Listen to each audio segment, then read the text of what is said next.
So guys, iPhone 12 series is down the line to its launch and there is a lot of hype and rumors going on about these devices. तो जैसे कि आप लोगों को लगभग idea लग गया होगा, iPhone 12 सीरीज में अब की बार टोटल 4 डिवाइसेस मिल रहे हैं। 3 नए मॉडल्स पिछले सीरीज की तरह ही सेम है। जो 4th वेरिएंट है ये iPhone 12 के बेस मॉडल का एक मैक्स वेरिएंट होने वाला है, यानी कि iPhone 12 मैक्स। अब देखो, चीज़ों को ज़्यादा कॉम्प्लिकेट नहीं करेंगे, एकदम मिनिमल तरीके से सबसे पहले प्राइस डिस्कस कर लेते हैं। तो iPhone 12 के बेस वेरिएंट की प्राइस $649 यानी कि लगभग 48,000 रुपए एक्सपेक्टेड है। और इसी तरह आगे बढ़ते हुए 12 मैक्स की कीमत 55,000, 12 प्रो 74,000 और iPhone 12 प्रो मैक्स की कीमत 81,000 रुपीज एक्सपेक्ट की जा रही है। ये प्राइस टैग देखो, मैं USD टू INR कन्वर्जन में बता रहा हूँ। इंडिया में आईफोन्स की मैन्युफैक्चरिंग नहीं होती, तो कस्टम ड्यूटी और इंपोर्ट चार्जेस ऐड होके इन डिवाइसेस की कीमत में 20 to 40% का इंक्रीज हो सकता है। अब इस प्राइस लिस्ट का अंदाजा तो देखो आपको पहले से ही शायद लग चुका होगा। इंटरेस्टिंगली कुछ रिपोर्ट्स की अगर माने तो iPhone 12 और 12 मैक्स इन दोनों डिवाइसेस के LTE यानी कि 4G वेरिएंट्स भी लॉन्च हो सकते हैं, जिनकी कीमत स्टार्ट होगी $549 यानी कि सिर्फ 40,000 रुपए से। अब अगर आप इंडिया से बाहर अमेरिकन या फिर यूरोपियन जैसी कंट्री वगैरह में रहते हो तब तो ठीक है, पर इंडिया में इस 40,000 रुपए में भी अप टू 40% का टैक्स ऐड हो सकता है। पर फिर भी iPhone 12 सीरीज एप्पल की अब तक की मोस्ट अफोर्डेबल लाइन में रिन्यू होने वाला है, thanks to its competitors and rival brands. अब देखो, एप्पल एज अ ब्रांड किसी भी दूसरी कंपनी को अपना कॉम्पिटिटर कंसिडर नहीं करता, पर deep down market shares and product values में काफी ब्रांड्स एप्पल के कस्टमर्स तोड़ रहे हैं। इस लॉजिक के बहुत से परसेप्शंस बन सकते हैं, पर एप्पल जैसे ब्रांड के लिए 2020 में $300 का आईफोन ऐसे लॉन्च करना एक स्ट्रेट हिंट है कि अब लोग पूरी तरह से अंधभक्त नहीं रहे। बिल्ड एंड डिजाइन की अगर बात करें तो iPhone 12 सीरीज के डिवाइसेस पुराने आईफोन्स जैसे iPhone 4 और 5 की तरह ही बॉक्सी शेप में आने वाले हैं, यानी कि जो साइड बार्स हैं वो iPhone 10 की तरह कर्व्ड नहीं होने वाले, बल्कि ये स्लैब डिजाइन होगा, which in my opinion looks really amazing। Form factor भी काफी कॉम्पैक्ट होगा क्योंकि डिस्प्ले साइज भी अब की बार 5.4 इंच से शुरू होने वाली है। iPhone 12 की डिस्प्ले 5.4 इंच रहेगी, यानी ये इस सीरीज का सबसे छोटा डिवाइस होने वाला है। फिर आते हैं iPhone 12 मैक्स और 12 प्रो पे, जिनकी डिस्प्ले 6.1 इंच रहेगी। और फाइनली अगर आपको सबसे बड़ी डिस्प्ले चाहिए तो वो आपको मिलेगी 6.7 इंच की iPhone 12 प्रो मैक्स में। एक और गुड न्यूज ये है कि इन सभी मॉडल्स में आपको OLED डिस्प्ले मिलेगी। ये पैनल जो इन डिवाइसेस में यूज हो रहे हैं ये सैमसंग की तरफ से आने वाले हैं। iPhone 12 प्रो और प्रो मैक्स इन दोनों डिवाइसेस में आपको हाई रिफ्रेश रेट यानी कि 120 हर्ट्ज की प्रो मोशन डिस्प्ले देखने को मिल सकती है। एंड आई होप कि iPhone 12 के सभी मॉडल्स में base resolution full HD plus at least मिले ही मिले, क्योंकि iPhone 11 की जो 720p पैनल का डिस्प्ले है वो सच में बहुत ज्यादा घटिया है। 120 हर्ट्ज आजकल देखो हर फ्लैगशिप का एक मिनिमम बेंचमार्क बन चुका है, पर आईफोन का क्या है ना कि देखो अगर वो 120 हर्ट्ज का पैनल दे दे और फिर यूजर कंप्लेन करे कि ये फास्ट रिफ्रेश रेट का पैनल बैटरी बहुत जल्दी ड्रेन कर रहा है, तो ये यूजर एक्सपीरियंस को अफेक्ट करता है। और इस हाई रिफ्रेश रेट पैनल के लिए बैटरी में भी इनफ गूदा होना चाहिए, विच डेफिनेटली दे विल इंक्रीज।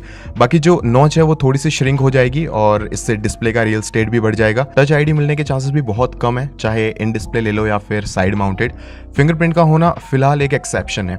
अभी रिसेंटली कुछ रूमर्स भी आ रहे थे कि iPhone 12 सीरीज में चार्जर और ईयरफोन्स नहीं मिलेंगे। रीजन उन्होंने ये बताया कि इससे वो प्राइस को थोड़ा मिनिमाइज कर सकते हैं। अब देखो, मेरे इस बारे में 2 ओपिनियंस है। पहला तो ये कि एप्पल इस रूमर को खुद फैला के कंट्रोवर्सी में आना चाहता है ताकि हाइप बढ़े, और दूसरी बात, जो अडेप्टर आपको इस फोन के डब्बे के अंदर मिलता है ना, वो बिल्कुल टट्टी है।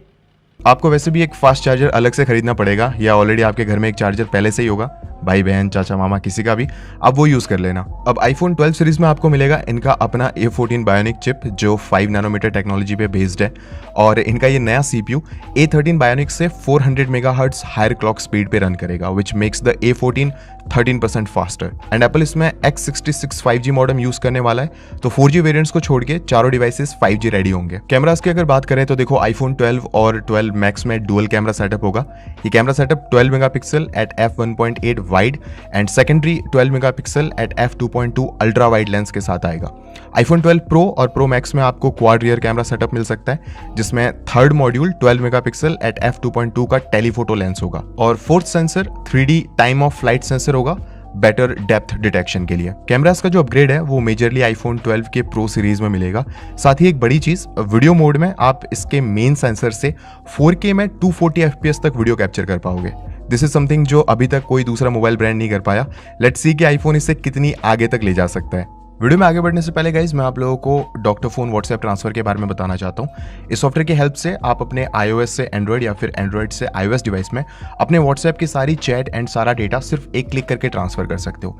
अगर आप डॉक्टर फोन का जो व्हाट्सएप ट्रांसफर टूल है, अगर आप इसे पहले से ही यूज करते हो तो आपको इसकी अपडेट सेटिंग में एक नया फीचर मिल जाएगा, जिससे आप अपने व्हाट्सएप के बिजनेस अकाउंट को भी अपने iOS से एंड्रॉइड में या फिर एंड्रॉइड से iOS में डायरेक्टली ट्रांसफर कर सकते हो। आपको बस व्हाट्सएप ट्रांसफर में जाना है एंड यहाँ से आपको अपने जो दोनों डिवाइसेस हैं उन्हें कनेक्ट कर लेना है। कनेक्ट करने के बाद जैसे आप ट्रांसफर पे क्लिक करोगे, यहाँ से आपको एक सोर्स डिवाइस लेना है और एक डेस्टिनेशन डिवाइस लेना है और बस आपको ट्रांसफर पे क्लिक कर देना है एंड आपकी जो सारी व्हाट्सएप की चैट है एंड आपका जो व्हाट्सएप का सारा डेटा है वो बिना किसी झंझट के सिर्फ एक क्लिक में कुछ ही सेकंड में सारा डेटा ट्रांसफर हो जाएगा। इस सॉफ्टवेयर की लिंक मैंने डिस्क्रिप्शन में दे रखी है, तो अगर आपको ये पसंद आए तो आप वहां से इसे डाउनलोड करके चेक कर सकते हो। अब गाइस iPhone 12 सीरीज के बाकी कुछ फीचर्स की अगर बात करें तो आपको इसमें लेटेस्ट iOS बिल्ड 14 मिलेगा आउट ऑफ द बॉक्स।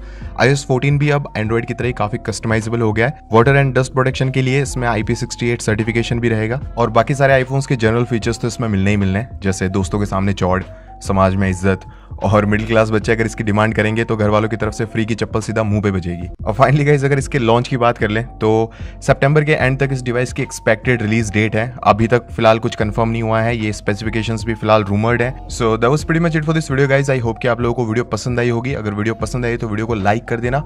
अगर चैनल पे नए हो तो नीचे देखो रेड कलर का एक सब्सक्राइब बटन है, उस पर क्लिक करो एंड पास में जो बेल नोटिफिकेशन का आइकन है उसे ऑल पे सिलेक्ट कर दो, ताकि आपको मेरे फ्यूचर अपलोड्स की नोटिफिकेशंस मिलती रहेंगी। एंड गाइस कमेंट करके आप मुझे बताओ कि वीडियो कैसी लगी। एंड अगर आपने मुझे अभी तक इंस्टाग्राम पे फॉलो नहीं किया है तो प्लीज देखो डिस्प्ले पे मेरा यूजर नेम शो हो रहा है इंस्टाग्राम का, डिस्क्रिप्शन पे भी आपको इसकी लिंक मिल जाएगी, जाओ जाके इंस्टाग्राम पे मुझे फॉलो कर लो। Thanks a lot for watching this video guys. I will catch you in my next video. Till then take care, bye bye, piece.